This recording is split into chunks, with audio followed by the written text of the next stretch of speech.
조선시대 어느 혼례식장, 날카로운 은장도를 들고 맞서는 신부가 있었다. 신랑은 조선 최고 권력자 한명회였다. 저게 뭐야?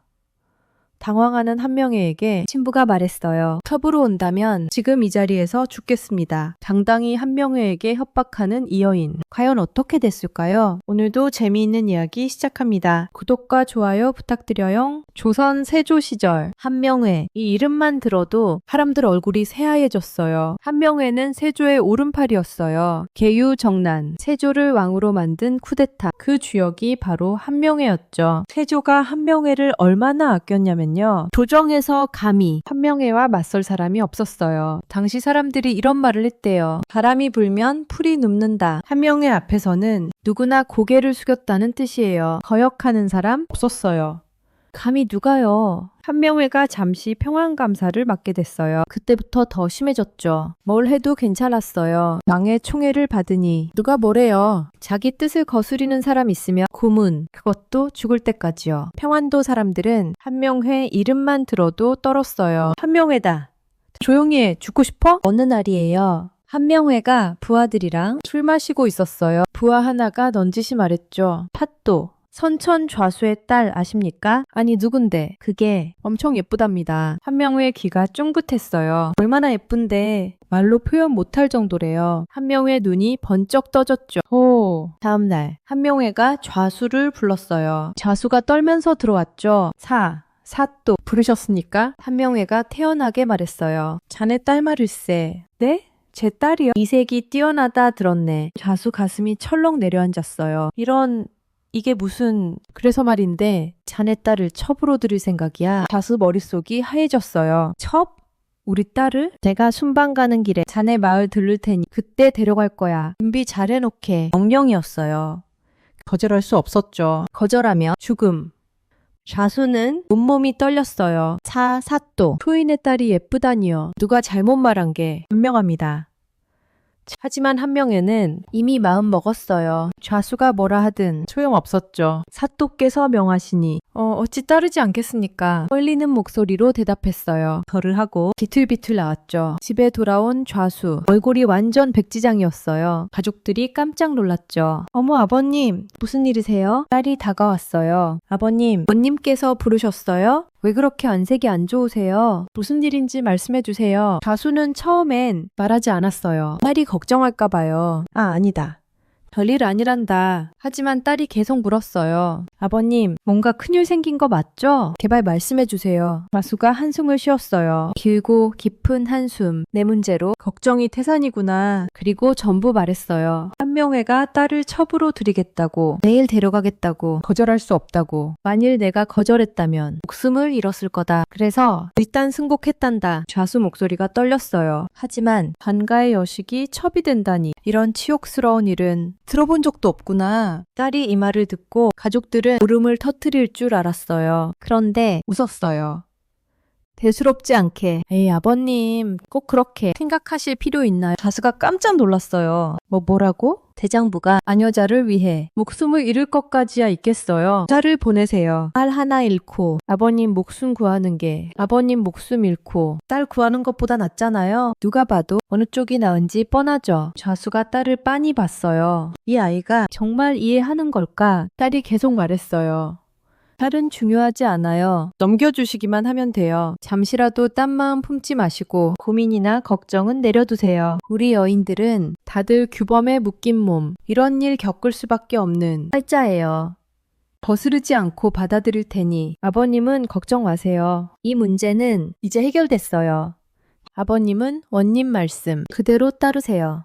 그럼 모든 게 잘 풀릴 거예요. 좌수가 한숨 쉬었어요. 네가 기꺼이 따르겠다니 그나마 다행이구나. 하지만 이상했어요. 딸이 너무 태연했거든요. 그날 밤부터 온 집안이 울었어요. 어머니는 울고 하인들도 울고 식구들 모두 슬퍼했죠. 그런데 딸만 안 울었어요. 평소처럼 밝게 웃고 평소처럼 자유롭게 행동했어요. 이 아이가 정말 상황을 아는 걸까? 가족들이 걱정했죠. 하지만 딸은 뭔가 계획이 있었어요. 며칠 후 평안감사 순방 행차가 혼천에 도착했어요. 한명회가 좌수를 불렀죠. 내일 자네 딸 데려간다. 준비 다 했겠지? 예. 핫도.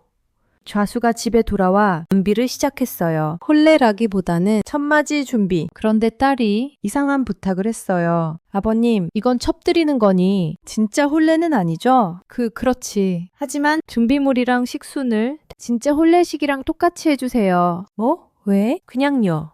제대로 하고 싶어서요. 좌수는 의아했어요. 하지만 딸이 원하니 그렇게 했죠. 서문서 받는 절차, 태백 받는 절차, 합한주 마시는 절차, 전부 진짜 혼례처럼. 다음날 한명회가 왔어요. 한복은 안 입었어요. 평범한 가세, 일상복 차림이었죠. 첩대로 가는 건데 뭐 거창하게 입어? 그런 마음이었거든요. 한명회가 안채로 들어갔어요. 좌수의 딸이 바로 앞에 서 있었죠. 혼례 예법대로 두 손을 들어 올렸어요.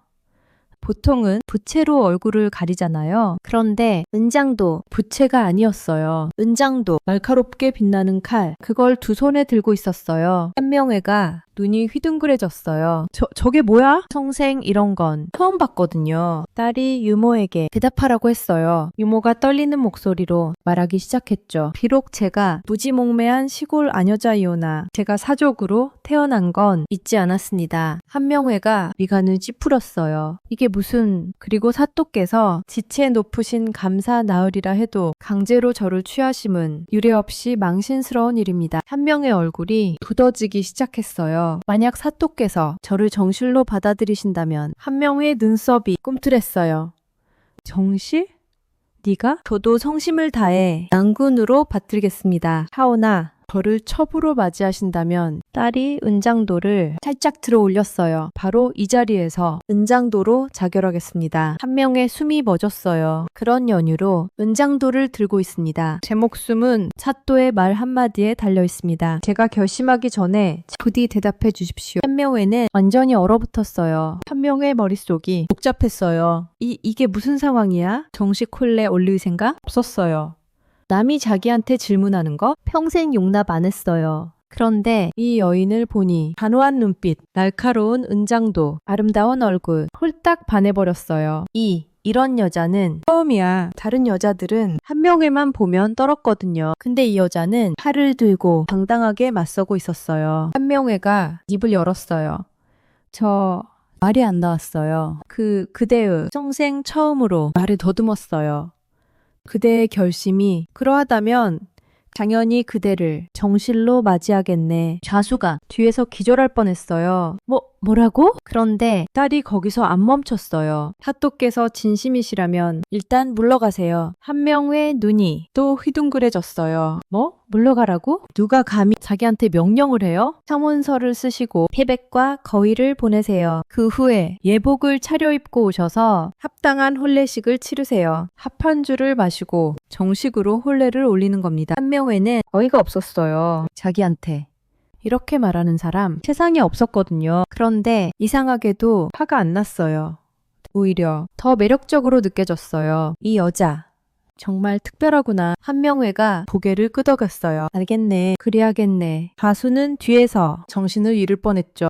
내가 지금 뭘 보고 있는 거야? 한명회는 정말로 딸이 말한 대로 했어요. 일단 물러갔어요. 상원서를 썼어요. 태백과 거의를 보냈어요. 예복을 차려입고 왔어요. 그리고 정식 혼례를 올렸어요. 은장도 하나로 모든 걸 바꿔버린 여인. 가수의 딸은 한양으로 갔어요. 한명회는 그녀를 정말 아꼈어요. 이미 정실이 있었고 첩도 여럿 있었지만 그들을 다 제쳐두고 오로지 그녀에게만 애정을 쏟았어요. 더 놀라운 일이 생겼어요. 그녀가 한명회의 잘못된 행동을 간했어요. 나으리, 그건 잘못하신 겁니다. 다른 사람이 그랬으면 죽었겠죠. 그런데 한명회는 그녀 말을 들었어요. 그래? 내가 잘못했나? 그리고 고쳤어요. 해상 사람들이 깜짝 놀랐죠. 저 무서운 한명회가 부인 말을 듣다니. 정말 대단한 여인이로다. 행송이 자자했어요. 그런데 문제가 생겼어요. 그녀는 자신을 정실이라고 생각했어요. 당연하죠. 정식 혼례 올렸으니까요. 하지만 첫째 부인은 그녀를 첩으로 취급했어요. 첫째, 정실 있는데. 둘째, 정실이 어딨어? 넌 첩이야, 첩. 친척들도 그랬어요. 법도가 없어. 그러니 넌 첩이지. 억울했어요. 정식 혼례를 올렸는데 첩 취급을 받다니. 하지만 그녀는 또 계획이 있었어요. 당시 세조는 가끔 변복하고 한명회 집에 놀러 왔어요. 한명회가 급진히 모셨죠. 첫째 부인이 술상을 내왔어요. 세조는 그녀를 누이라고 불렀어요. 친하게 지냈거든요. 어느 날 태조가 또 왔어요. 한명회랑 술 마시고 있었죠. 그때 좌수의 딸이 갑자기 나타났어요. 그리고 넙죽 엎드렸어요. 세조 앞에요. 태조가 깜짝 놀랐어요. 무슨 일이요? 한명회도 당황했죠. 여보, 이게 무슨... 그녀가 울먹이기 시작했어요. 전하, 그리고 전부 말했어요. 강제로 결혼하게 된 사연, 은장도 들었던 일, 정식 홀레 올린 것, 하지만 첩 취급받는 것, 전부요. 제가 비록 한양에서 먼 지방 출신이지만 엄연히 조상 때부터 사족입니다. 또한 제 난군도 저를 정식 홀레 거쳐 맞이했습니다. 그러므로 제가 첩으로 취급받는 건 남부당, 천부당합니다. 그런데 첫째, 정실 있으면 둘째, 정실 없다고 해서 사람들이 저를 첩이라 하니 참으로 수치스럽습니다. 눈물이 주르륵 흘렀어요. 전하, 부디 저를 불쌍히 여기시어 도와주소서. 태조가 이 말을 듣고 웃었어요. 크게요. 이건 손바닥 뒤집기보다 쉬운 일이야. 이까지 딜로 내 여동생이 이렇게 절할 것까지야 있겠어? 태조가 일어섰어요. 내가 당장 문제 해결해 줄게. 이리 오너라. 세조가 직접 붓을 들었어요. 종이를 펼쳤죠. 그리고 써 내려가기 시작했어요. 이 여인을 정실로 명한다. 그 자식들도 높은 관직에 오를 수 있게 허한다. 다 쓴 후 수결을 찍었어요. 인장도 찍었죠. 자, 받아. 세조가 증서를 건넸어요. 이제 됐지? 좌수의 딸이 눈물을 흘리며 절했어요. 감사합니다, 전하. 감사합니다. 그 이후로 그녀는 정실 부인이 됐어요. 왕이 직접 써준 증서. 누가 감히 뭐라 해요? 첫째 부인과 완전히 동등한 지위로 대우받았죠. 다시는 정소리 말하는 사람 없었어요. 그녀의 자식들은 높은 벼슬에 올랐어요. 한 여인이 은장도 하나로 운명을 바꿨어요. 억울한 일 당하면 참지만 말고 당당하게 맞서세요. 하지만 무작정 싸우지 말고 머리를 쓰세요. 지혜롭게 해결하세요. 이 여인처럼요.